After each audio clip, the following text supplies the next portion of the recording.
जय जय श्री राम। बस कुछ घंटे का इंतजार है और उसके बाद इतने बड़े 500 वर्षों की तपस्या जो है वो पूरी होगी। तो मैं पाकिस्तान के तमाम हिंदू भाई बहनों को जय जय श्री राम पहुंचाना चाहती हूँ और दीप जलाएं। वो लोग दिया अपने घर में जरूर जलाएं 22 जनवरी को, क्योंकि हम जितने भी लोग जो भगवान राम पर आस्था रखते हैं उनके लिए बहुत बड़ा दिन है। नाजिया जी, यहाँ पे मैं ये कहना चाहूंगा कि जिस तरीके से आप मतलब ये सब चीजें बोलती हैं, बात करती हैं, तो मैं ये समझता हूँ आप पे तो फतवा लग जाना चाहिए था, या तो लग चुका होगा या फिर लग जाएगा। हाँ जी, फतवा लगाने की कोशिश भी की गई थी, पर जिस मौलाना साहब ने फतवा लगाया था, ला हौल वला कुव्वत अस्तगफिरुल्लाह, उन्होंने मुझे प्रोस्टिट्यूट बोल दिया था मजलिस इस्लाम में। और जैसे ही उन्होंने जिस्म बेचने वाली मुझे वेश्या कहा, मैंने भी एफआईआर कर डाला और वो मौलाना साहब ऐसा छुप गए हैं, ऐसा छुप गए हैं एफआईआर और जेल जाने के डर से कि बाकी मौलाना अब डरने लगे हैं कि कहीं मेरे ऊपर भी नाज़िया एफआईआर ना कर दे। तो इसलिए फतवा वगैरह यहाँ पर मेरे ऊपर जो तो जारी नहीं होता है। और रही बात कि मैं सनातन धर्म पर बहुत विश्वास करती हूँ, इससे ये मेरा व्यक्तिगत मामला है, इसमें किसी को भी इंटरफेयर करने की कोई जरूरत नहीं है।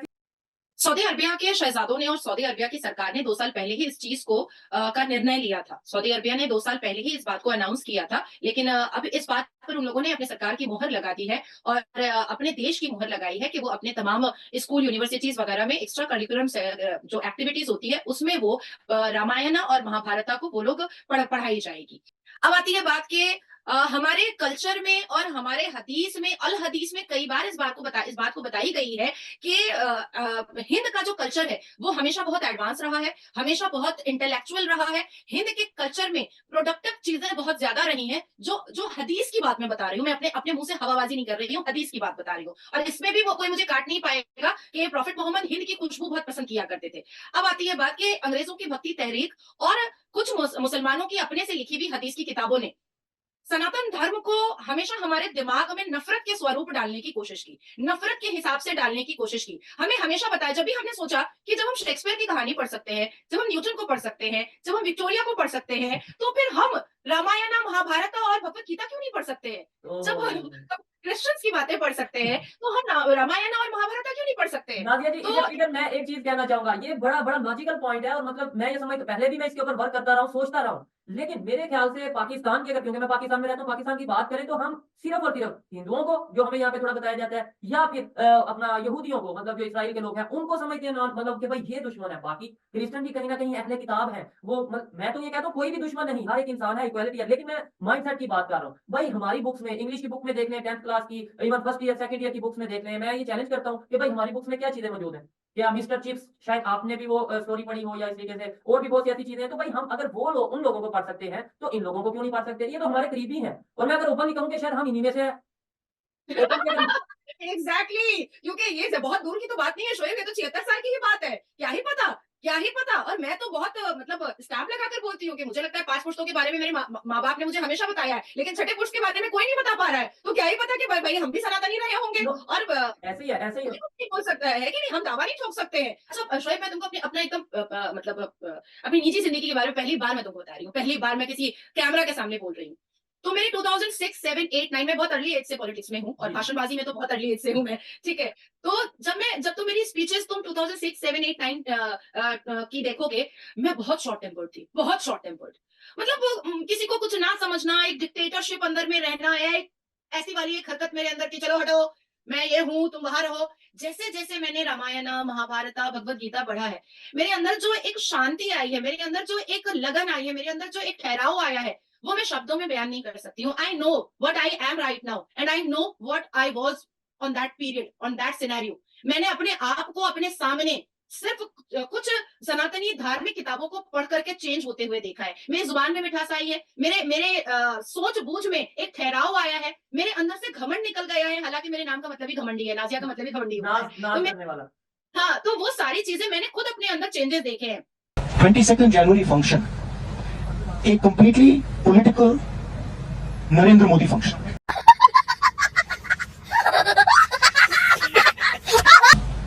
And I think that is why the Congress president said that he would not go to the function.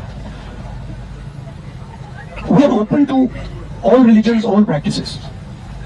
Even the authorities of the Hindu religion, the biggest authorities of the Hindu religion, have made their view public about what they think about the 22nd January function, that it is a political function, right? So it is difficult for us to go to a political function which is designed around the Prime Minister of India and designed around the RSS. We made it clear that whoever would like to visit the Ram temple among our partners, among our party, is more than welcome to do it. It's difficult for us to visit on the 22nd and say that, you know, this is a Prime Minister's function, this is a RSS function, and we are going to go. It's not possible for us. हाँ तो साहब पहले सिपह Salaar commander को सुन लेते हैं जिसने Congress party की सुपारी ले रखी है कि साहब मूर्ति जिसकी प्राण प्रतिष्ठा होनी चाहिए थी उसमें मर्यादा पुरुषोत्तम प्रभु राम माता कौशल्या की गोद में होने चाहिए थे और यही एक सही तरीका था और वगैरह वगैरह। इसको शायद ये नहीं मालूम था तब तक 2 दिन पहले तक अज्ञानी है और ये सबको पता था कि वहां पर जिस मूर्ति की प्राण प्रतिष्ठा हो रही है वो प्रभु राम का बाल रूप दिखाया जा रहा है। लगभग 5 वर्ष की उम्र दिखाई जा रही है।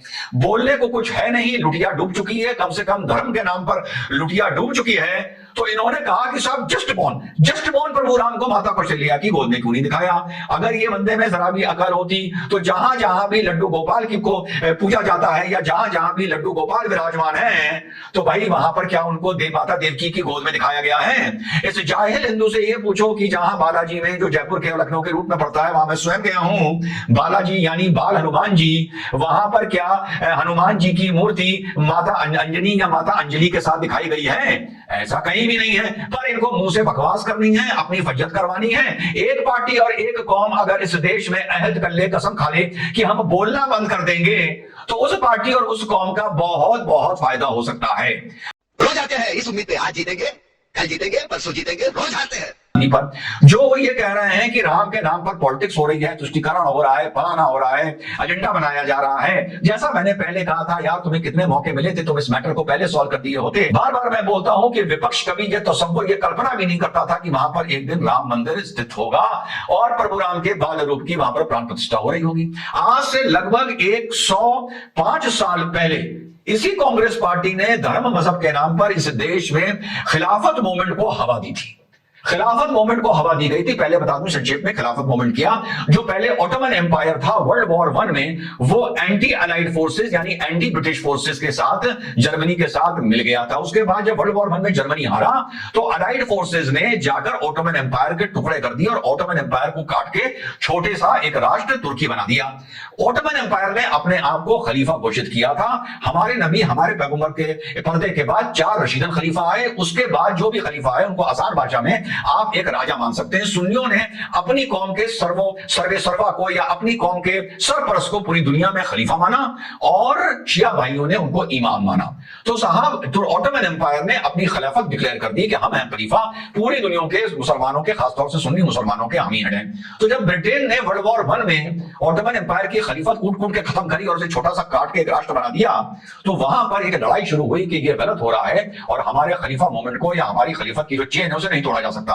तो गांधी जी ने यह कहा कि भाई ऐसा है कि मुसलमानों को, बड़ा ट्विस्ट है यहां पर, मुसलमानों को आजादी की लड़ाई में मिलाने के लिए कि वो हिंदुओं के साथ कंधे से कंधा मिलाकर चलें, हमें कांग्रेस पार्टी को खिलाफत मूवमेंट का भारत में रहते हुए समर्थन करना पड़ेगा और ब्रिटानिया सरकार के खिलाफ आंदोलन छेड़ना पड़ेगा। नो कॉन्फिडेंस मोशन या ब्रिटिश सरकार के खिलाफ आंदोलन हम मुसलमान के साथ मिलकर तभी छेड़ सकते हैं जब हम मुसलमान को का तुष्टीकरण करें, उसको खुश करें और उसको बताएं कि तुम्हारी खलीफत की जो लड़ाई चल रही है तुर्की में, रहते हिंदुस्तान में हो, गाते तुर्की की हो, इसमें हम तुम्हारे साथ हैं। और जैसे ही गांधी जी ने यह ऐलान किया वैसे ही बढ़ चढ़कर ये इतिहास गवाह मुसलमान इस लड़ाई में सामने आ गए। 1857 में जो बढ़ चढ़ के मुसलमान एकदम से सामने आ गए वो तब आए जब बहादुर शाह सफर को भारत का आखिरी मुगल बादशाह घोषित कर दिया गया। ये दोनों ऐसे कड़वे सच हैं जो बताएगा उसको गाली पड़ेगी और उसको राइट विंगर या कोई भी अनाप शनाप नाम से उसको बुलाया जाएगा, पर है ये दोनों सच हकीकत कि क्यों भाई लोग दोनों लड़ाइयों में कूदकर बीच में आए थे। उसका कारण क्या था? उनका पर्सनल इंटरेस्ट क्या था। भारत में रहते हुए समर्थन कर सकते हो। जब आप 1908-1910 में मुसलमानों का अलग अलग वोटिंग, अलग इलेक्टोरेट डिक्लेयर कर सकते हो तो उसी दौर में तुम्हें मुसलमानों को समझा देना चाहिए था। और हिंदुओं को खुश करने के लिए राम जन्मभूमि की लड़ाई तब तक शुरू हो चुकी थी। यहां पर मुसलमानों को समझाकर हिंदुओं का थोड़ा बहुत तुष्टीकरण करने के लिए यहां पर उस जमाने में छोटा मोटा ही सही एक राम मंदिर, राम जन्मभूमि के नाम पर, राम अवतरित भूमि के नाम पर बनवा देना चाहिए था। तो यार जब तुमको मौका था और तुमने ये कभी सोचा नहीं था और तुम हंसते रहे अडवाणी पर और अटल पर और मुरली मनोहर जोशी पर कि ये क्या करेंगे। भाजपा ने साथियों, नई नस्ल के साथियों, वो दौर देखा हिंदुस्तान में कि अपने मैनिफेस्टो के हिसाब से राम मंदिर, काशी विश्वनाथ के मारे इस देश में भाजपा एक पार्टी ऑफ अनटचेबल्स हो गई थी। वैसे आज की तारीख में इस देश में कोई भी अनटचेबल नहीं है, मेरा पूर्ण मानना है, लेकिन उस एक समझाने के लिहाज से बता रहा हूं, पार्टी ऑफ अनटचेबल्स हो गई थी। कि ये पार्टी सिवाय राम के नाम के और कुछ नहीं करती है, और जिस देश में जो सेकुलरिज्म की हवा बह रही थी उसने इस पार्टी को नकार कर दिया था।